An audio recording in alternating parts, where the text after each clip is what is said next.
Hello and welcome to the pod. My name is Grace. I'm your host, and with us we have Amy, who's going to teach us all about how to become a founder of a mental health company for young people. Thank you so much for coming on. Thank you for having me. I'm really excited for everyone to hear about this because as your sister, I've seen you build it and everything, and I think it's going to be really fun to share, and a lot of people are going to be inspired from this. Okay, I hope so. They will. So first of all, just tell us all about what your company is, London Young Counselling. Okay, so the company provides mental health services for young people, and we are based on school sites so that all young people in the schools that we work in have access to see a counsellor on a neutral ground. And why is that important? Like, why is that a necessary service? Why is it necessary to put the service in the schools? I think because as a young person, it's difficult to know where to go to find those services. So there's a lot of young people still that won't know what a counsellor is, right? So if they're not in your school and you don't have access to that service and you are struggling with something, they won't know where to turn. If we put those services in schools and young people are made aware that there's help for mental health issues, then they're more likely to reach out to the right people for help rather than look at a different avenue, which could potentially make things more difficult. It's incredible. Perfect answer. So we're going to go more into that, but we're going to start where we start with everyone and just tell us what you wanted to be when you were growing up. Okay, so what did I want to be when I was growing up? So I think when I look back to being a young person and thinking about what careers were available, what comes to mind for me is that I always thought I wanted to go into a profession, and whether that would be into the legal sector or whether that would be into the medical sector, I thought I'd probably go down one of those avenues. Again, not knowing much about what jobs were out there. I think as a young person, what you see on TV, so doctors, nurses, solicitors, law firms, if you watch Suits or anything like that, Grey's Anatomy, there's my two programs. So I think that's what I always kind of maybe thought I would do or wanted to do, but realistically had absolutely no idea. Yeah. Even down to when I was finishing my A-levels and looking at university, I had to take a gap year because I literally had no idea what I wanted to do. Which is common. Yeah, which is incredibly common. Yeah. It's a lot to ask a 16, 17-year-old, what career path they want to take. So although we have these ideas of things that we probably either have seen our parents do or have seen on a show, read in a book, realistically, it's quite difficult to make that decision. So I never was set on one particular thing. Yeah. And I think, again, like that's so important to say because it's not like a dream from when you were super young. And also, like you're saying, it is hard to know. And that's the whole point. And hopefully this pod will help. That's like, where do you begin? Like, you just don't know the first steps. And I think that is overwhelming and it puts people off. So you did go to uni. I did, yeah. And you didn't do therapy or psychotherapy or anything? No. So I did business and management. So I have a degree in business and management. The reason I picked that course was, again, because it felt like it could be quite a good base, not knowing where I wanted to head. Yeah. I did a business A-level and I just kind of took it on from there. Still at this point having no idea that mental health would be my path. Yeah, so that's the next question. What's the very first steps into mental health? What's the first thing you remember that's like, I'm going to do For me personally, going into this job. So even when I came out of university, I still had no idea where I was going to go with that. I've never had a permanent job. So I've never gone into a job, signed a contract and been a permanent member of staff. My route was always temping. And I thought by doing loads of different temp roles, I might find where I wanted to be. And then I got placed into a school doing an admin position, which I found really exciting. Being able to work with young people, being in that kind of environment. And I moved around several different schools doing different temp jobs. Temp jobs can be as much as one day. My longest temp role was actually 2 years in the end. And that, working in those schools, majority of those schools, in fact, all bar one, I can't give you a specific number of schools I worked in, it was a lot, but all bar one school, and that was the last school I worked in, none of them had a therapist or a counselling service on site. And because I was always stationed in the reception area or the admin team area, would have a lot of young people come to us with situations where they could have potentially been told to go and see a counsellor or put on a waiting list or something like that. And we were left kind of having to deal with that the best we could. And I I did quite well with that. If I sat with a young person, I liked having that kind of role. And that made me think, this is something that I could definitely do, and made me start looking into counselling. My mum is also a psychotherapist, so it's on my radar anyway. Never thought that I would kind of be that person. I guess I didn't think I don't know. I never quite had the self-confidence to think I'd be able to do it. When I spoke to her about it, she kind of pushed me in that direction. And then I started to do a course when I was 26. Because it is intense. Like, it's been to mum, a 1 hour session, one-to-one with someone it's a little overwhelming. Like you say, it's having that confidence. And then people will be coming to you with their deepest, darkest problems. And you have to be the right person for that. And that's a lot of pressure. Yeah. And a lot of the time, different working with young people, we do have assessments done and referral forms done usually. That being said, what's on a referral form might not be what walks through the door. So you really don't know what you can be sat with either on that day or can come out 6 weeks down the line. So it is a lot of training. It's a lot about learning to kind of active listen and be in that role and be there for that person. And it's incredibly tiring. Yeah, I can imagine. It's like you have to be a specific type of person to not take that home with you. Yes. Because if you absorb it, oh yeah, oh my gosh, you're in trouble. Because as a therapist, like, you can be seeing 8 clients a day. That's a lot. Yeah. So we are the hours that we can do in one-to-one sessions are capped. So we can't do a full-time. I don't know what the working weeks are. It's a 40 hours working week, something like that. So we can usually do about 20, I believe. Double check with what accrediting body you're with, but 20 face-to-face hours, because it's incredibly draining, and you do need to make sure that you get your supervision, your CPD. There's other work to do around that, but face-to-face clients is usually a maximum of 20 a week, I believe. Which makes sense, because it can be so draining. So when you were doing your course, obviously you'd already been to uni and you were working, so you did this course alongside working. Yeah. And what kind of course is that? If someone was like, I want to be a therapist, like, what would you recommend? So I do have people, I'm actually working, speaking with a girl right now, and trying to guide her in the right way. There are so many courses and so many different options to do. So I won't sort of pinpoint one in particular. It's really good to do your own research on it. You can do certificates, you can do degrees. But what you really should be doing is starting with like a level 2 course and checking out if that is what you want to do, like right at the basics. There's so many different courses. And obviously I work with a lot of the colleges through London Young Counselling as well. So there's loads of great ones out there. There's different therapies, there's different approaches. It's just really important to do your research and make sure that you're finding the right one. You're finding the right one for you. And if you are going to it, it's good to know it's not blanket. Like, it's not generic. Like, you really find your own niche kind of thing. Yeah. And I think, especially with me, actually, when I think back, I kind of looked at something more that worked around me because of having to work alongside it and living in the city. So again, you've got to take that into consideration. Some, will do weekends, some will do evenings. So there's loads of different aspects to look at for somebody. But yeah, doing your research first and making sure that it's the right one for you. I did an integrative course, right, which they now call pluralistic course, so it does cover a lot of the approaches, but some are more specialised. And when you were saying, just to circle back, before you went into this, you were temping for a long time, which is obviously not common for people, I would say, well, from what I've heard. And is that because you just didn't know what you wanted to do, so there was nothing you really wanted to commit to as like a full-time job? Yeah, I guess so. I had no idea. But I'm sure a lot of people could say that, and they go into a role and then they end up progressing there. For me, nothing just quite fit. I did or do still have my own mental health that I'm constantly working on and constantly trying to improve. So I think finding a job that I didn't quite fit into made that worse. Yeah. So temping felt like an easier route for me whilst I was figuring out where I wanted to be, what I wanted to do. And how to manage your mental health. And how to manage my mental health. Do you think having that own journey with mental health is important with being a therapist?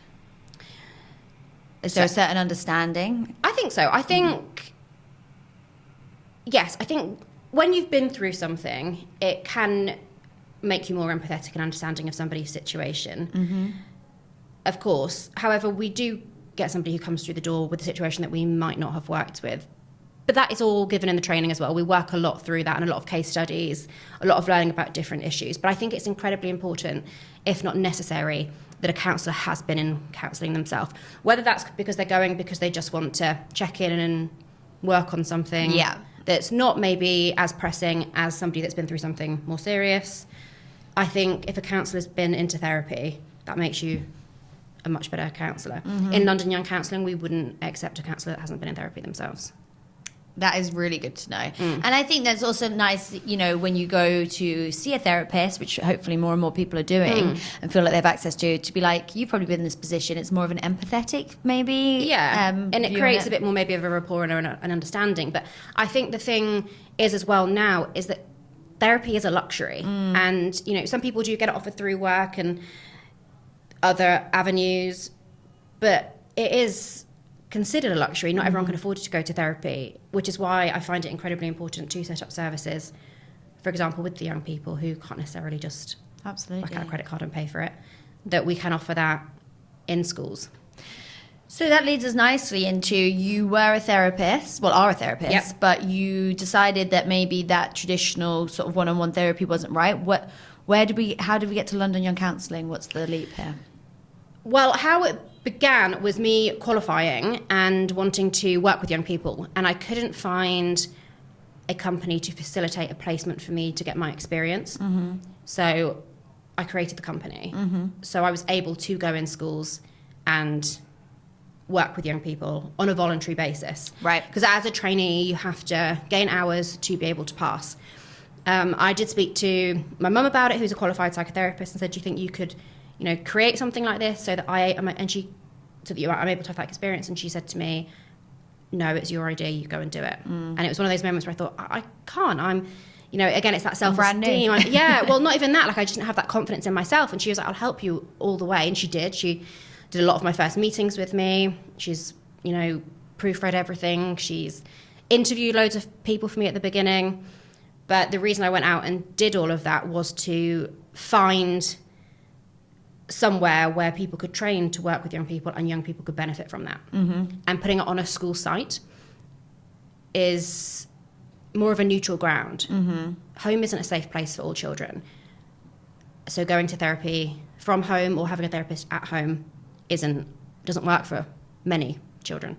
So being able to place that in school makes it so much easier for them to access. So what's the very first steps? So anyone that's wanting to start this kind of business, what's the very first thing you did for the business? Name? Website? Yeah. Mum helped me with the name again. First thing I did was... It's good to have a mentor, I think. It is, right. And she was very much a mentor for me and still is. She's excellent. The first thing to do was as boring as it sounds, was to do the research. Yeah. So to figure out whether this is something that could go forward. I genuinely thought when I set it up that I'd be getting my own experience and I would be the one doing the counselling, and it was just kind of a company name. I didn't realise the extent of how many schools would be interested in the service. So it was creating a website, it was explaining what I could do, and it was reaching out to schools to see if anyone was interested. And it all just snowballed from there? It did. Within 3 months, I had 3 schools. And that's when I realised, actually, 3 schools, I can't go into 3 schools. So then I started looking for more therapists to join. And that's how it's grown. Yeah, from there it kind of grew. And I think it's important to note that you were still working when you started it up. So you're doing stuff on lunch breaks. And, after work, working all weekends. Yeah. And this isn't something which is, I suppose, quite important as well, because we've had so many different business models on here, that you didn't really need like investment. So it's not like you started as a one-man band and you didn't need to go out pitching and stuff. It wasn't that kind of business. And it's nice to see that there are businesses like that you can start up by yourself. Yes. Hard work. But. Yeah, it was. And most of the beginning money-wise I needed was to sort of do the website and get the marketing. And my mum lent me £1,000 to do it, which I managed to pay her back eventually. And that's what I had to start with to get this going. Yeah. And then it was about marketing, getting myself out there. The contact. Slowly starting to get paychecks in it. Then it got to a point where I had enough schools that I was able to scale back on the work and eventually focus all my full time into London Young Counselling. And when you stopped that other work and went full time, what was the decider? Were you just making enough money, or were you like, I just need to take the leap here? A bit of both. Yeah. So the money, yes, making enough money to be able to pay my bills, not enough money that I can just sit, kick back but I knew I had to put the hours in to keep it growing. So it was being able to make sure I could pay my bills, but also I needed the hours to make the business grow. Yeah. So it's kind of a tricky one. And then you get It's those just next some few point- schools, and then it takes it that bit further, and then you're kind of more comfortable. Yeah. And yeah, that was basically a bit of both. And what's sort of like been, I mean, how long have you had the company now? So April, so it'll be 8 years. I can't believe it's been 8 I know, years. me It's either. wild. What's been have you had some really tricky times with it? Like, is there an example you could give where you've been like, this is tough? Definitely, and I still come across them. Yeah, Especially some of the cases we get through, which obviously for confidential, of course. I can't discuss those. But some of the things that you get through, especially knowing that these are young people and these are children and they're vulnerable, the things can be really hard hitting and really difficult to deal with. However, knowing that we're able to support them and do something about that is what makes me continue to drive forward. So those things are difficult. In terms of a business as well, it's difficult. Yeah. You know, the costs are constantly increasing at the moment. COVID was really difficult. I actually thought I was going to lose the whole business through COVID. Yeah, because no one's in school, right? No one's in where are you school. putting your counsellors? Yeah. So we had counsellors not able to go in. We had bills that we couldn't pay. We had children that were in the homes, which isn't always a safe space for them. It was a course. really, really difficult time. That's being said, we came out of COVID tenfold what we went in terms of need. Yeah. So the business actually COVID actually really Increase. made Yeah. Which is another thing as well. Like, I'm not I don't have kids. We don't have like young kids in our family. So the school system I kind of forget about. But the thought that people have come back from COVID and your business is needed so much more. Thank God it did survive. Yes. Because otherwise, what the hell are they going to have done? Yeah, and even schools we had needed increased days because of the need, or new schools were coming forward. It was it was a difficult time, and Yeah. it still is difficult. The impact of COVID is still very real. And probably not going away anytime soon.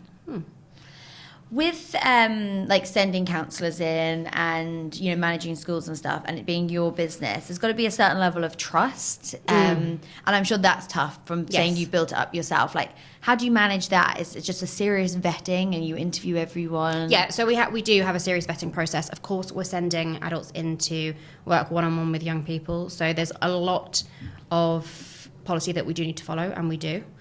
We have a strict kind of application, interview, training process before they go in. However, like you said, which I'm sure a lot of businesses can relate to, putting a lot of your reputation and trust into somebody going in and, representing your company is really difficult. Yeah. However, on the upside, we've had a pretty great bunch of counsellors that have come through our company. Yeah. But you do come across tough ones, of course.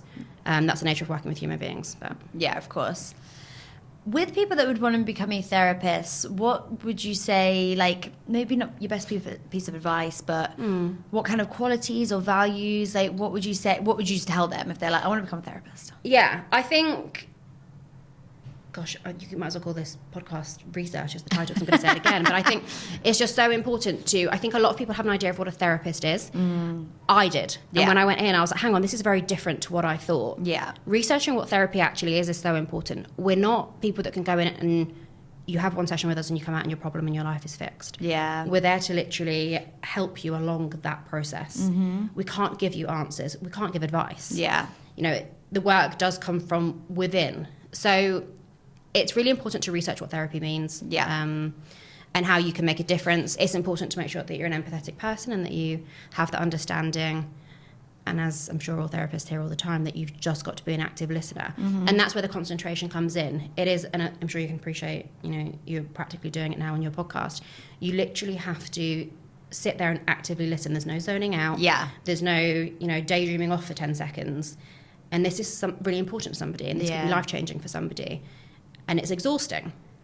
And you need to take it seriously. You need to take it seriously. You really do. Like, I know we've both been in and out of therapy, and you have different therapists, and everyone does have a different approach. But luckily, I've never come across someone that I've found disinterested. And because that would put you off going back, and that would be detrimental. And we do have a lot of that. And working with young people, they're so impressionable. If I send in a therapist that's not engaging with these young people, and they're not interested anymore, this can change the course of a lot of the young people's lives. An idea on therapy.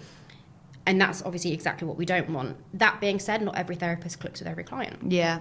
And I think it's very interesting. A lot of our counsellors, and I quite like this when the counsellors are honest about this, can come to me and say, I've had a couple of therapists. One of them I really didn't click with, and one of them I did. But this is the difference, and that's absolutely fine. We don't all click with each other. Yeah, that's important to know. Yeah, like a trial and error is human nature. And I say allowed. that to the schools. We often send in.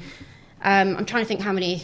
I couldn't think how many schools off the top of my head, but most of our schools, majority of our schools, we send in more than one therapist because it's important to have that difference. If one person doesn't click with one of them, yeah, we'll try them with another.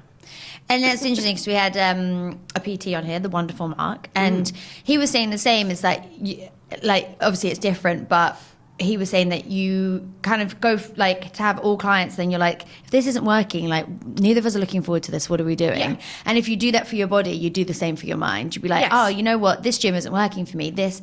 And people go to the gym, 3-4 times a week, but but everyone's like, oh, therapy. And it's interesting how we treat them so differently, Yes. but they both deserve, they're both researching into what works best for them. That's it. And that's I feel like everyone should do it. You should. Yeah. And when you're working on a healthier mind, it's important to have the right person to do that with you. Yeah, definitely.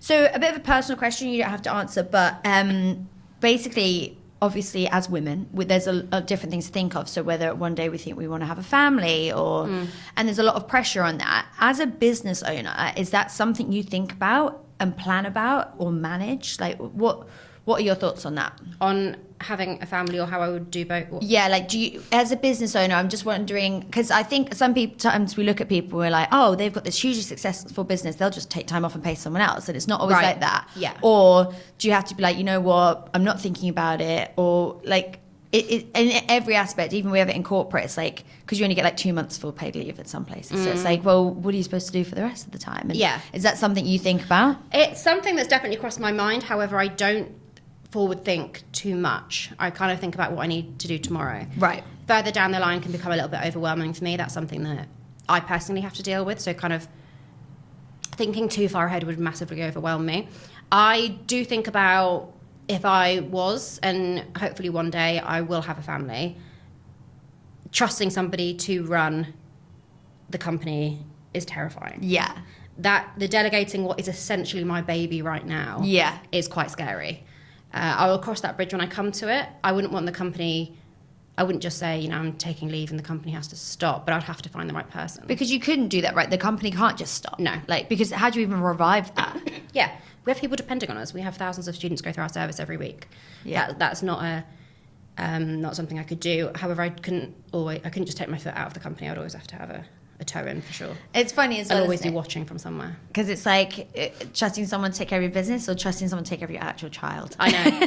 And I won't know that until I come to it. Yeah, definitely. It's interesting because, again, as a business owner, you don't get the mat leave, you don't get the mat cover, all that stuff. And, like, you let it go for a second and something could change. Right. Yeah. And I do wonder, even now, I'm working evenings. Quite often I love to do work on a Sunday, which is, people who do their Monday 9 to 5 role, that's not how it is at all as a company owner. You can never, on Sundays I'm trying to make sure that I'm firefighting for Monday. Every day I'm on my emails, whether that's Christmas Day, my birthday, I'm on a holiday. Holidays, my laptop goes everywhere with me. I'm always checking on it. So I haven't had time really, or a day where I haven't checked it probably in the last 8 years. That probably will change one day, but finding somebody to be able to trust with that is really tough. But I don't know about that yet. You'll have to have me back on when that happens. Will come back on. What's been like the biggest, like the best thing about having your own company or being in this sector? Without a doubt, it's the job satisfaction. Again, we get so many horrible, harrowing stuff that comes through, and that is the given in the industry that we work in. But it is wonderful to know we're making a difference, and the difference that we have made, seeing those results are wonderful, hearing those success stories are wonderful. Seeing fantastic counsellors grow throughout our company is fantastic.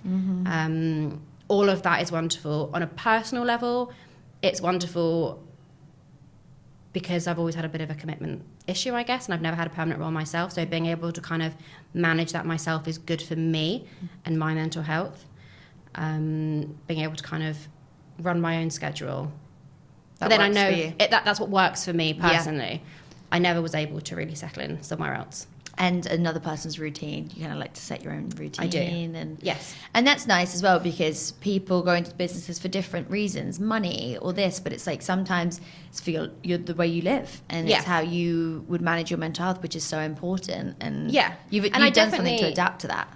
Right. And I kind of had to. I think I knew from a really young age, which is why I did do a lot of temping, that going in to a company was not going to be right or healthy for me, especially at that point. Obviously, I've had a lot of therapy since then. But I had to find something to do. And I guess that's kind of what pushed me to work harder on this as well. However, of course, being a business owner and a founder and having loads of people that are working for you also comes with its difficulties. You know, I do kind of miss out on that work social life and things like that, which Christmas party. I can't go and drink loads at a Christmas party or anything. So there's definitely some things I would miss from, or do miss from, having jobs in places I've worked before. But this is what suits my lifestyle better and what works better for me. And what's the dream? What's the goal for LYC? So, or for yourself? So the dream for LYC would be essentially, I mean, it's a goal and it's hard work, but for young people to be able to have access to some mental health can make such a difference.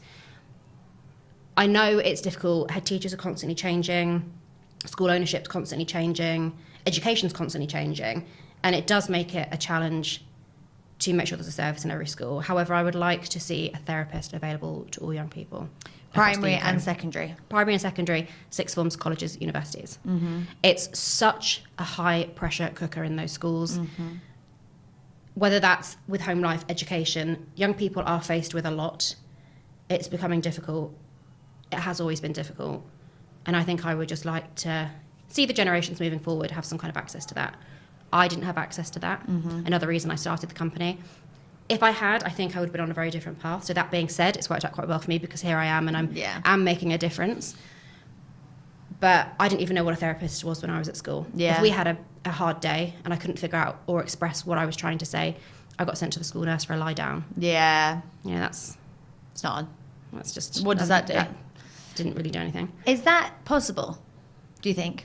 I think it's really difficult because it comes from a school leadership's decision. Budgets are tough anyway. I was going to say funding and stuff, right? Yeah, every school has a different budget. Every school chooses how they do their budgets differently. I would love to think it is. I think it's going to be a challenge. I think it's a very steep uphill struggle, but one that I will continue to climb. Definitely. And any last words of wisdom? Just for being a therapist? Or a woman in business, a CEO, if you will? Yeah. I think if you've got a passion and something that for the last 8 years, I really have put aside a lot of personal, I haven't started a family or anything young, and I really have picked to prioritize the company, and I don't regret that for a second. I've loved it. But going into something like this really is your baby. It takes the time. You have to sacrifice some things, learn a lot, educate yourself. Research. So it's got to be something that you've got to be incredibly passionate about if you want to start a successful company. However, it's completely worth it. Wonderful. Yeah. Well, thank you so much. I think that was amazing. Yeah? I really appreciate it. And we'll definitely get you back on the pod in the next 8 years and see what's going on. I know. Yeah. Gosh, imagine. Yeah. Well, thank you very much for having me. Anytime. Thank you so much for watching. Please make sure that you like and subscribe so we can continue to make these and keep teaching people how to become A. Thank you.